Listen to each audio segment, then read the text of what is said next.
Hi, everybody. Hope everybody's doing all right, enjoying their first few weeks of school. So let's get straight into talking about defining the rhetorical situation. So I thought it would be appropriate on the note of clear and concise, but just detailed enough professional communication to make an infographic this week. So first things first, we have to explain what the elements of a rhetorical situation are. There are the three key elements: the rhetorical exigence, the rhetorical audience, and constraints. So, rhetorical exigence, that's going to be factors beyond our control and how we communicate and persuade the audience to react to these factors. Can we instill change? Can we use purely communication to motivate our audience? And on the next note, our rhetorical audience are going to be the people who can take action to address these exigence, or people who are capable of being persuaded by the rhetor.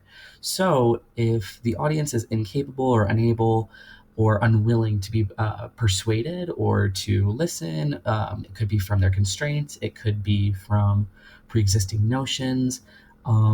But if they cannot address the exigence and are not motivated to make change, then they cannot be persuaded.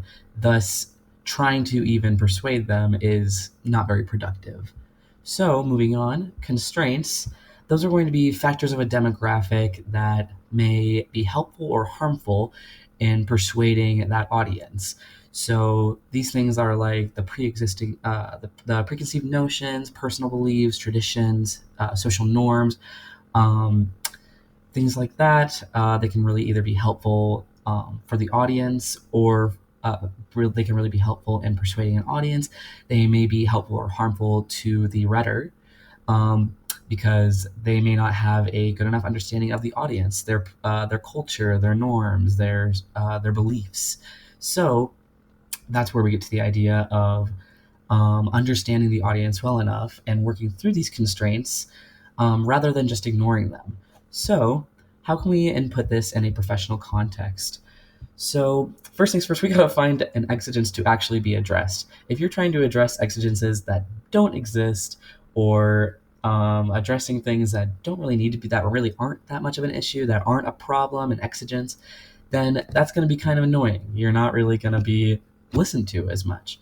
So, we want to make sure all three of the elements in the professional context are considering other things like the medium. Is it going to be through an email? Is it going to be over a meeting? Will it be a social media post? Tailoring the tone to who the audience is, like those constraints. Are they in finance? Are they in marketing? Who exactly are we talking to? Are we talking to somebody who's a subordinate, or are we talking to a leader above us? Or are we talking to somebody who's at the same level of us? And then we want to understand also the context of the firm, maybe what position it's in currently, in terms of financially, in terms of like previous marketing campaigns, what has been going on in that company. So that's pretty much what I have. Here's the entire infographic. I'm happy to leave a link to it if anybody would like to see it, but thanks for watching.